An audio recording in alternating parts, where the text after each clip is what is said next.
Good morning, everybody. Jim Feist and Hank Goldberg here in Las Vegas. Hank, it is day one of the regular season NFL. Green Bay at Chicago, beginning tomorrow night. Yeah, be a good game. You know, a lot of sharps like Green Bay in the game. I think Chicago's got a good chance because they've got they can keep the ball away from Green Bay. They got good defense. They can take the ball away from Green Bay. And we don't know what's going to happen with the new Green Bay coach. And, you know, Rodgers hasn't played at all so far this summer. Be interesting to see that. It'll be a fun game to watch. Yeah. And there's some good matchups this weekend. Some teams that have great success opening day weekend in the past. Certain coaches have great weekends, great records getting off. I looked up Kansas City's record the last 3 years. They're 10-2 in September. Wow. Randy Reed the last 3 years. That's pretty awesome, and they're going up against a team that we just don't know what to expect with all the changes they made. That's interesting. I don't know that the Hurricane is going. Well, it's away from there. It's away from there. The only change is that Jacksonville didn't practice today. Yeah, it's affected their practice, and that Hurricane's going to affect some games along the coast. Not the Carolinas. Yeah, it's going to be. Then what happened in the Bahamas? Prayers go out to those people. I mean, that's. Oh, I worked in Freeport. Oh, you did. I'm very upset about it. Yeah, well, the Greek and I had a contract with the government there, and we had an office in the International Bazaar. I used to have to go over there all the time, and I worked over there for over a year till Jimmy messed up the degree. But he had a $500,000 a year contract with them. Wow. To promote the island of Freeport in the Bahamas, and we had an office there, and we had a suite in the hotel there, and those people were great to us, and I made a lot of friends over there. What's happened? Yeah, it's devastating. I spent a lot of time there, not business-wise, but I spent. It's unbelievable what happened. I mean, they recorded. Chris Dundee used to promote fights over there with a friend of mine named at a nightclub, and I knew Jimmy very well for years, and we stayed friends. Wow. Well, say your prayers for those people, and somehow let's hope they can survive it and their casualties. It's going to take. It'll be years before they recover from that, if they do. Let's hope they do. Yeah. We got some big college games coming up this weekend. A lot of surprises last week. Some of the toughest beats. Everybody, the Oregon game and the Northwestern game, the tough beats. And this week, those teams come back and play again. And last night in baseball, wow. What the heck? The New York Mets late in that game. They had no bullpen.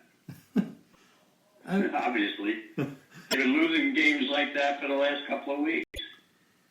Well, this and by the way, Syndergaard and DeGrom have not pitched well either lately.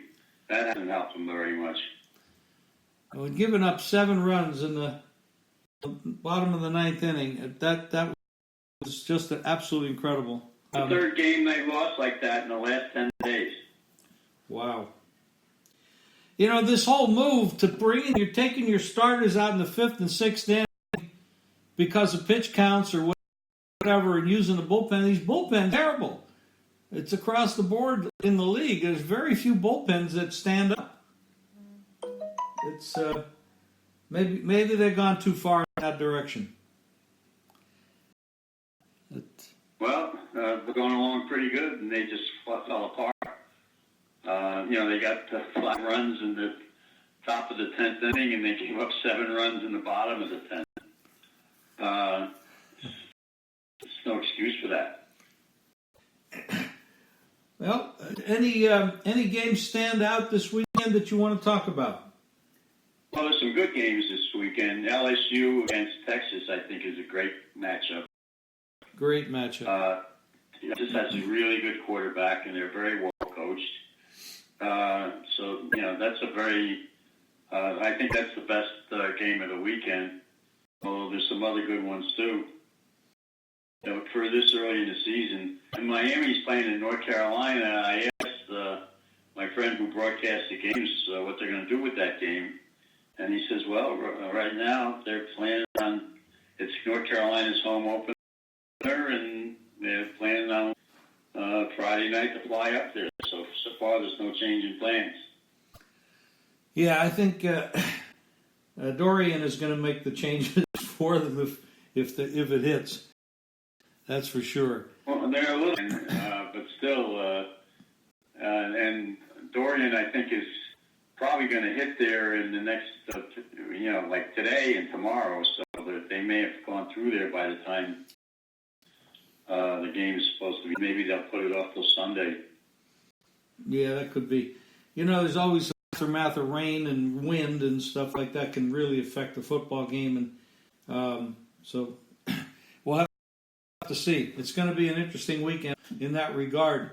Yeah, there's a lot of great games in college football. You got the baseball pennant races, and that's exciting. And of course, the NFL starting is huge. The Ravens, who absolutely love season games, are on the road playing maybe the worst team in the NFL, the Miami Dolphins. That's somebody did a great cartoon. They showed they had the Miami Dolphins logo with a tank. Yeah, they don't look like they're going to try very hard this year. I'm sure the players individually are going to work hard to try to keep their jobs and get contracts for the future on in the league. I mean, not every job is guaranteed. Of course, there's nobody left. They don't have any players left. They got nothing. I feel sorry for Rosen. They went out and made a deal there. They just traded away his top receiver and his only quality offensive lineman. He's got no protection if he plays. He's got nobody to throw the ball to.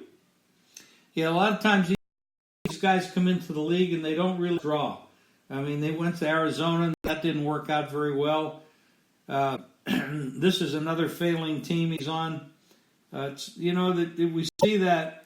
We talked about the Houston position.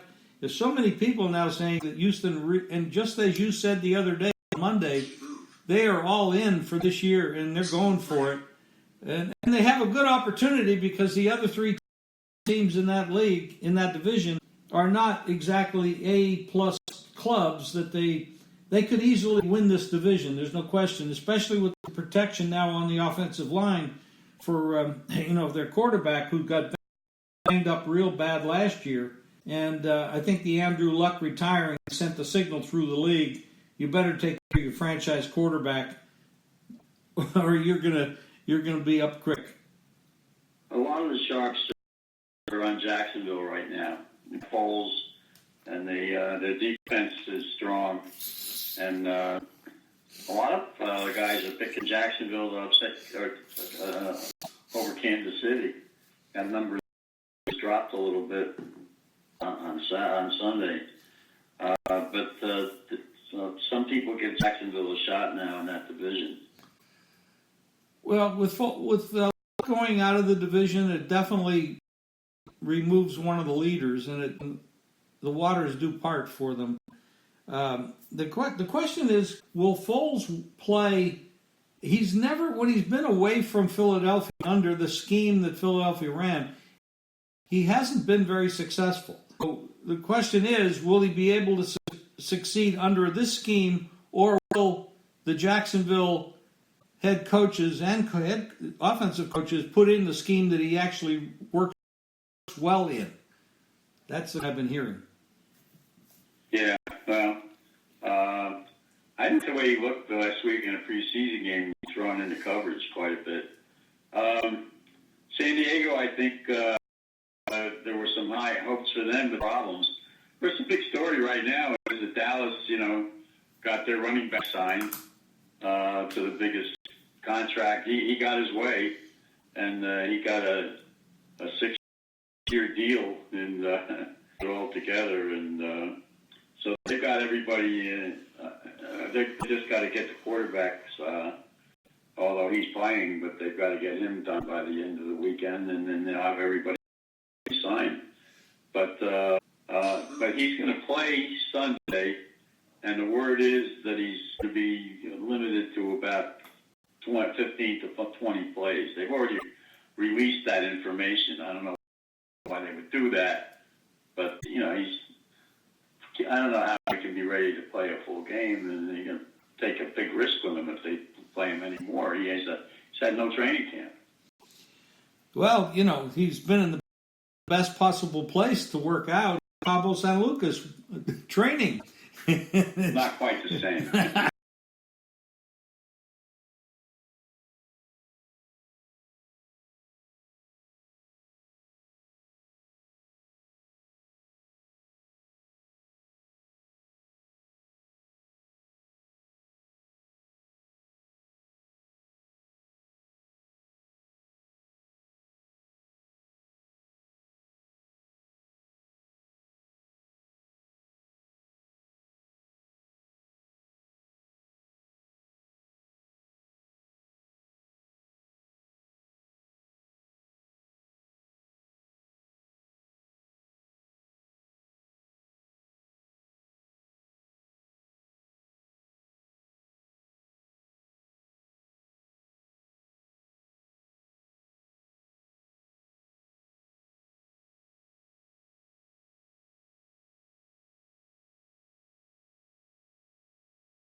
guy.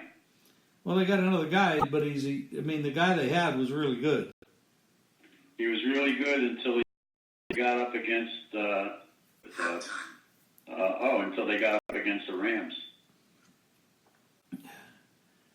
Yeah, they eked it out. The Rams. That who was it that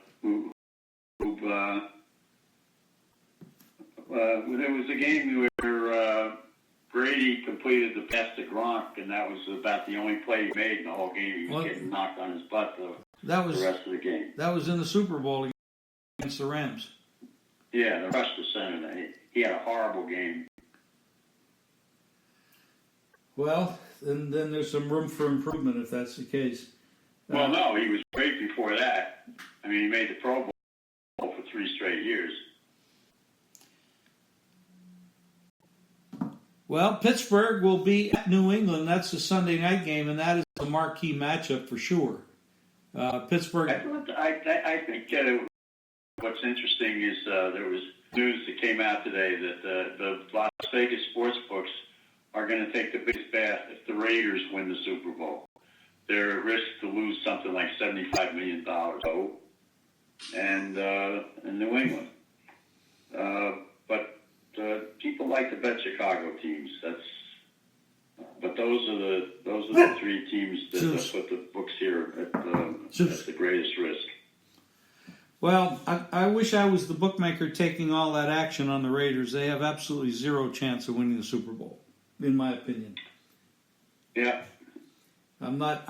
No. I don't like anything they've done in the last 8 to 10 months in player moves, coaching moves, anything like that. Yeah, I mean, lightning can strike, but they had a good draft. I can tell you that. I'd like to be the bookmaker taking $75 million in action. Well, what example can I give you of? The hockey team. Oh yeah, right. You're right. That's like I said, lightning can strike, but I think the bookmakers are also in great shape on taking action on Trubisky winning the most valuable player. I don't. That's a prop that I have no interest in. But the Bears are getting a lot of money for the season to win the Super Bowl. Well, they were 12-4 last year. Well, they snuck up on a lot of people. Green Bay was hurt the whole year. Minnesota played under what everybody expected. That is a very tough division. I like the Bear team. I think the quarterback is very questionable. Their kicking game is very questionable. Could they? Yes, that team is there's a possibility. That a whole lot better possibility than the Raiders ever getting there. Yeah, well, the Raiders, it's all local money. The people who bet the hockey team didn't know anything about hockey. They just caught a break. Last year, they didn't come close. They got knocked out in the first round.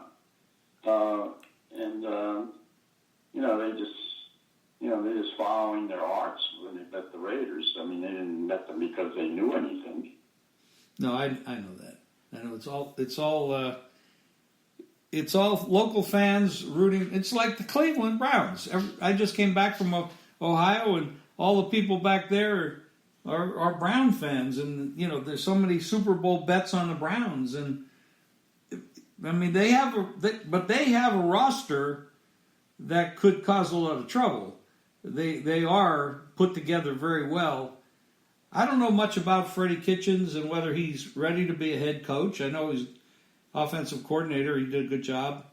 Hank, you probably know everybody or more people than most. You know anything about Freddie Kitchens? I know that he has very little experience. He had 1 year as an offensive coach, as an assistant. I don't think he handles himself all that well with the statements that he makes. And we'll have to wait and see. And he's got a lot of egos. I think, he's got a good defensive coordinator there in Williams.